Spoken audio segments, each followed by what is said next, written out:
She smiled before she said it. That faint, knowing smile that made it hard to look away. My tutor smiled. This lesson needs practice, after school. That line stuck in my head long after she said it. Maybe it was the way her voice softened around the words, or how she looked at me like she already knew I'd say yes. Her name was Clara.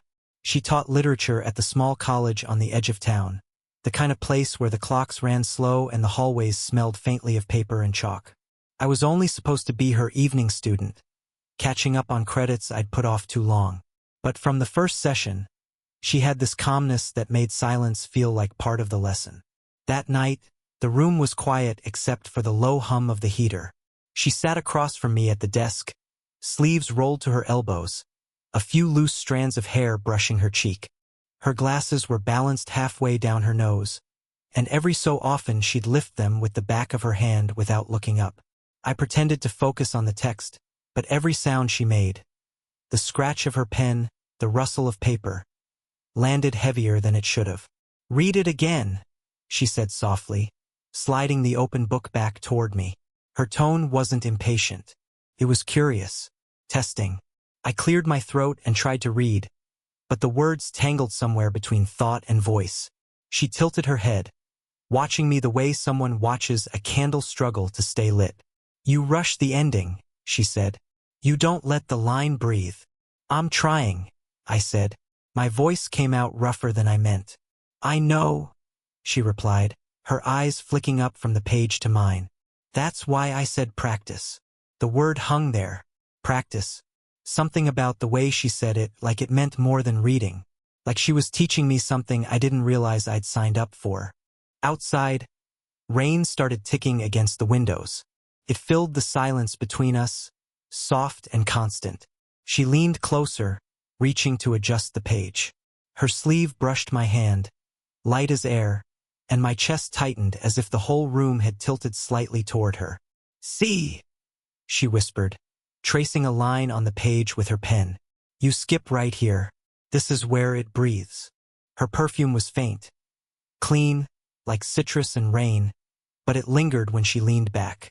I tried to speak, but the words didn't come. She looked up, realizing it, and smiled again. That same patient smile that seemed to see through my excuses. "You overthink," she said. "Maybe," I answered. "Don't. Just listen." She closed her eyes for a second, repeating the lines slowly, and when she opened them again, she looked straight at me. The air felt heavier, not uncomfortable, just too full for speech. Something flickered behind her expression then, something I couldn't name. Regret, maybe, or recognition. Whatever it was, it passed quickly. "I'll stay a bit longer tonight," she said, gathering her papers. "You need to hear how it's supposed to sound." I nodded, though my throat was dry. She stood, walked to the front of the room, and began to read aloud, steady, low, measured. Her voice filled every corner, calm and certain. Then came the knock, a sharp, sudden rap on the half-open door. She froze mid-sentence. Our eyes met, both caught halfway between something we hadn't started and something we couldn't finish. The door creaked wider, and just like that, the spell broke. The man at the door had only wanted to drop off a stack of essays.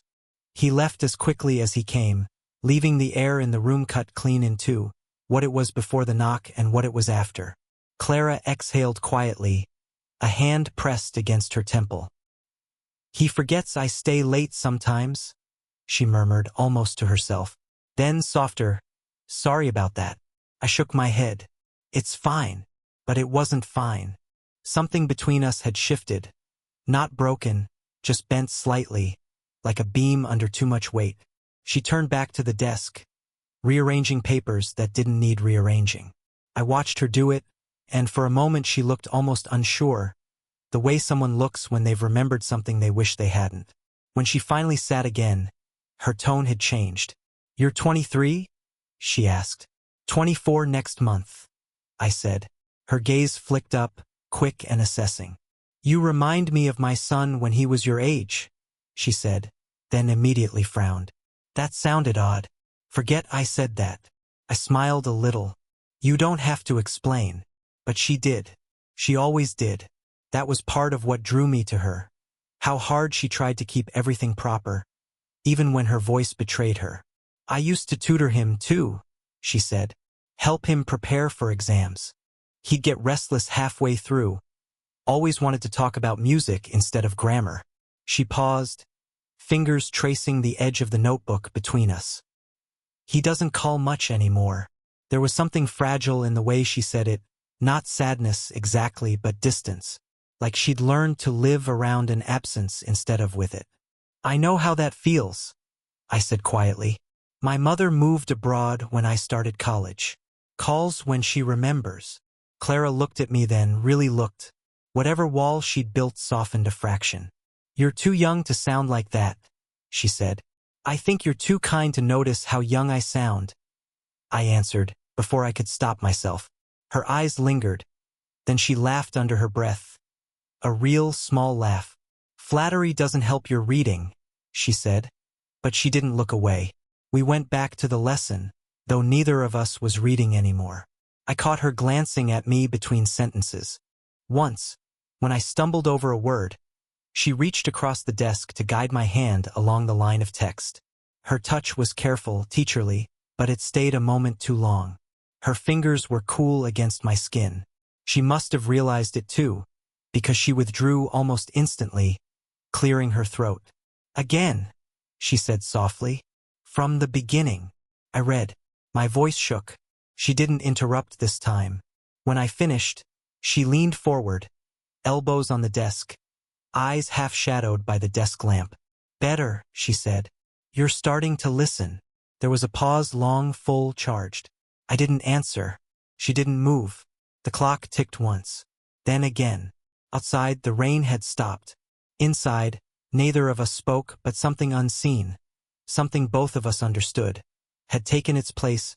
The week after the rain, she started keeping the window open during lessons. She said the air helped her think, but the truth was simpler. It gave us both something else to look at. That evening, golden light spilled through the blinds, drawing lines across her face. She looked tired, the kind of tired that comes from pretending everything's fine. Sorry, she said, rubbing her temple. Long day. It's okay, I said. We can stop early. She shook her head. No. You came all this way. We started again, but the lesson kept slipping off track. Every time our hands brushed while passing a book, it threw both of us off rhythm. The silence between sentences stretched, thinned, held. At one point, she leaned over my shoulder to point out a line. Her hand rested lightly on my back. Brief, unthinking. But my pulse kicked so hard I had to steady my breath. She must have felt it. Her hand paused, then slowly pulled away. Sorry, she whispered. For what? Her answer came too quickly. Nothing. A vibration broke the moment, her phone buzzing against the desk. She glanced at the screen, and I saw the name before she turned it face down. Ethan. Her son, maybe, or someone else. I didn't ask. She hesitated before silencing it. Some things can wait, she said, almost to herself. I wanted to ask who he was, but the way she avoided my eyes told me not to. Instead, I just nodded, pretending to read the same paragraph for the fourth time. Outside, someone laughed in the hallway. Loud, sudden, too close. Clara's head snapped toward the sound. Her hand reached instinctively across the table, touching mine. Just a touch, protective, reflexive. We both froze. The footsteps passed, fading down the hall. She didn't move her hand at first. When she finally did, her fingers brushed against mine again. A hesitation, a question neither of us asked out loud. You should go soon, she said quietly. I know, but I didn't stand. She tried to focus on her notes, but the paper trembled slightly in her hands.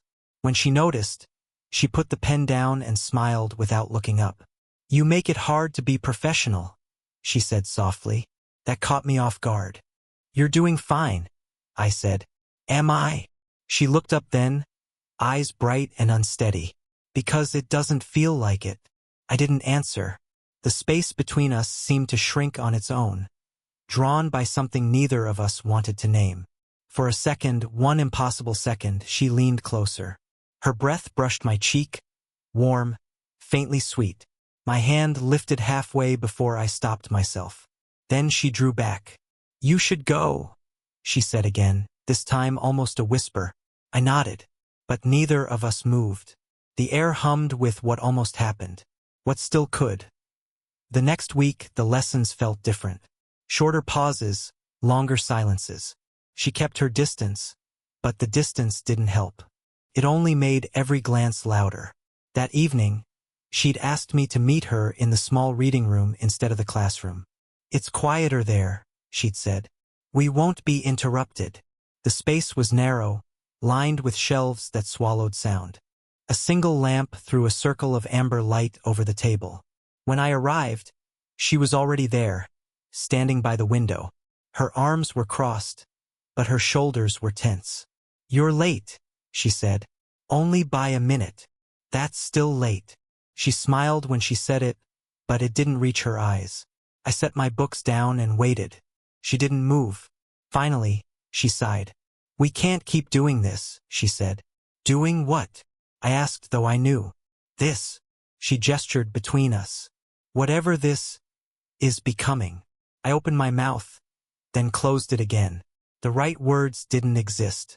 She filled the silence instead. "You're young," she said quietly. "You have a life waiting. I've already built mine.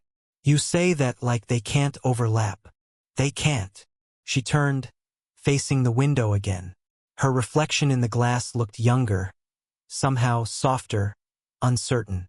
I stepped closer, close enough to see her hand tremble as it rested on the sill. "You think this is only about age," I said. "It's not." "Then what is it about?" I hesitated. "You make me want to be better than I am. That's all." She closed her eyes for a second. "That's not fair," she whispered.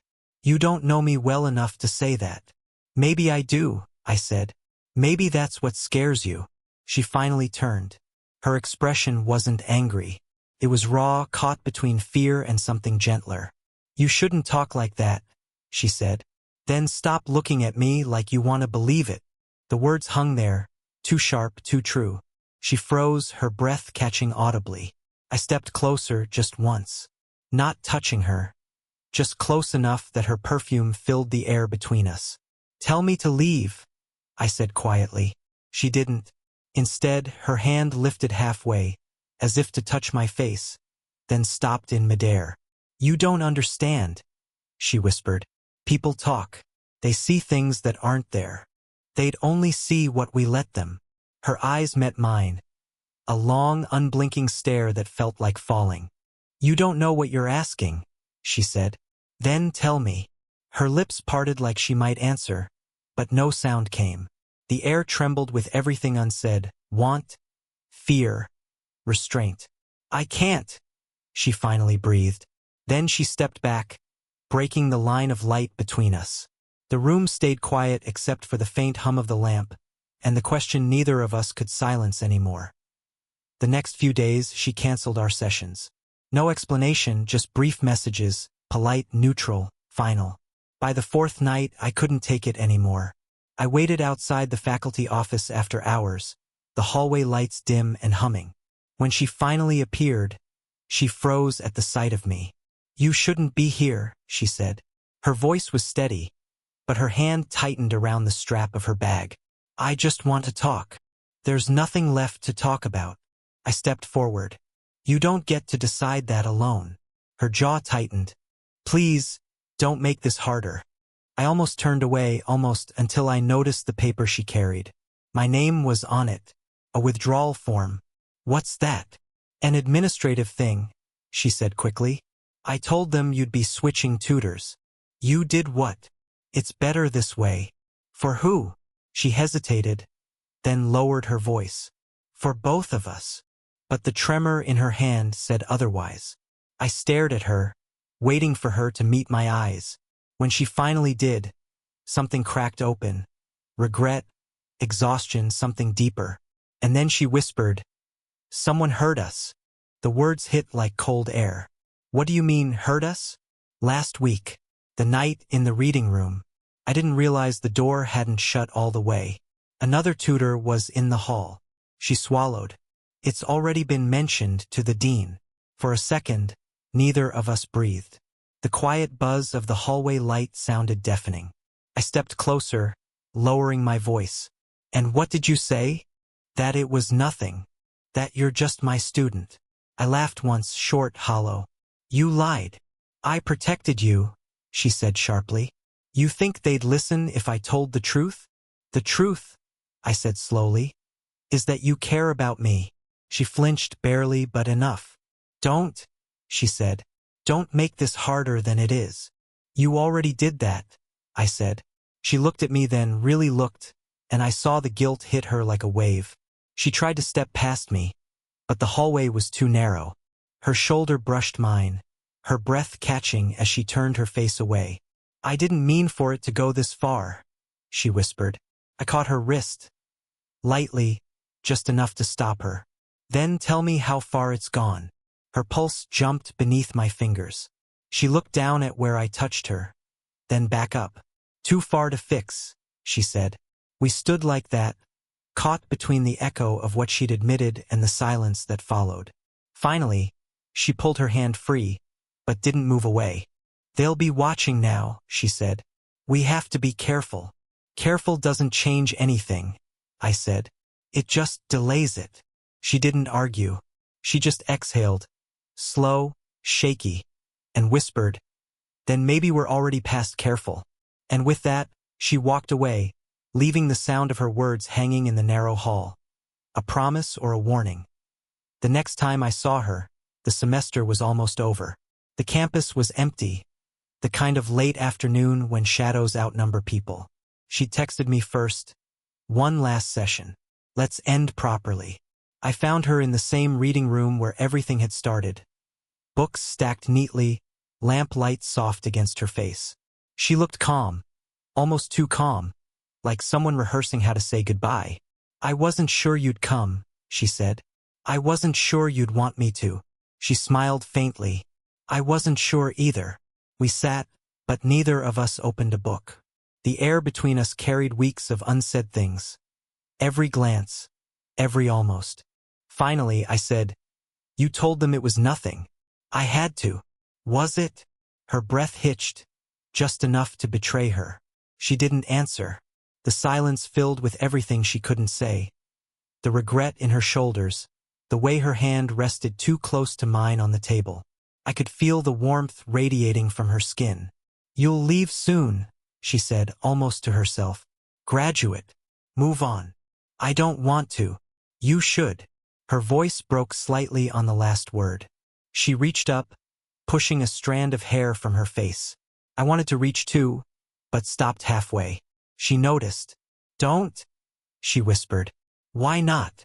Because if you do, I won't stop you this time.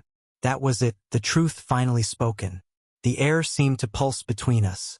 I could hear her breathing, shallow, steadying itself against something larger than she could control. I leaned forward, close enough to see the small crease between her brows, close enough to feel her breath tremble against my cheek. Tell me it meant nothing, I said. She closed her eyes. I can't. Then tell me what it did mean. She opened them again, and for the first time she didn't look afraid. It meant I remembered what it was like to feel seen, she said quietly. And I hate that it came from you. My throat tightened. You don't have to hate it. Yes, I do. She gave a small, broken laugh. Because I can't keep it. Her hand moved, almost unconsciously, to mine. Our fingers brushed. The softest, most human kind of contact. And then she drew back, folding her hands together like she'd touched fire. Sometimes, she said, love shows up at the wrong time. That's not your fault. I wanted to speak, but nothing came. She stood, smoothing her sleeves, her composure returning piece by piece. You'll do well, she said. Just don't wait for me to watch. She walked to the door, paused once in the frame, and glanced back. Not with longing, but peace. Goodbye, James. And that was all. The door closed softly, leaving the echo of her perfume and the faint warmth of her hand where it had rested. a final lesson in restraint, and everything we never said. It had been months. The semester ended, the classrooms emptied, and the spaces we once shared filled with new faces and new voices. I told myself I'd moved on, and maybe I had, but certain habits stayed. Pausing by the reading room window, checking for her handwriting on the announcement board, listening for her voice in passing conversations that never belonged to her. Life went on quietly, until one gray afternoon when I saw her again. She was standing outside the library, hair tucked behind her ear, coat buttoned against the wind. For a moment I thought I'd imagined her, a memory walking by, but then she looked up and saw me. Neither of us moved right away. The air between us still held that same quiet charge, only softer now. "Hi," she said finally. Ian Suarat. She smiled, smaller, gentler than I remembered. "You look well. So do you." We stood there awkwardly, like two people who'd already said everything but still had something left to give. "Do you have a minute?" she asked. We found a bench near the courtyard. The trees were shedding leaves, gold and red gathering at our feet. It felt like the world had slowed down just long enough for us to catch up. "I wanted to thank you," she said, "for not making things harder than they already were." I shook my head. "You didn't make them hard. You just made them real." She laughed quietly. "That's exactly what made them hard." For a while we just sat there. A few students passed by, voices faint and distant. I could feel the warmth of her shoulder close enough to reach, but I didn't. Then she said something I hadn't expected. "You were good for me, you know?" I looked over, surprised. "You reminded me that life doesn't stop at a certain age," she said. "That being careful isn't the same as being alive." I swallowed hard. "And you reminded me that being alive doesn't mean I have to rush everything." Her eyes softened. For the first time, we met without the weight of secrecy or fear. Just two people, seeing each other clearly. A gust of wind sent a few leaves tumbling across her lap. I reached out instinctively, brushing one from her sleeve. My hand lingered just for a second, and she didn't pull away. She turned her palm, letting our fingers find each other. No urgency, no hesitation this time, just quiet warmth. "This feels right," she said softly. "It does," I said. We sat like that for a long time, saying nothing, letting the silence mean what words couldn't. When she finally leaned her head against my shoulder, it wasn't an ending. It was something gentler. Understanding, forgiveness, a peace neither of us expected to find. The sun broke through the clouds, faint and golden. She sighed. "Lesson learned," she murmured. "Yeah," I said, "and practiced." Did you enjoy the story? What kind of stories would you like to hear next?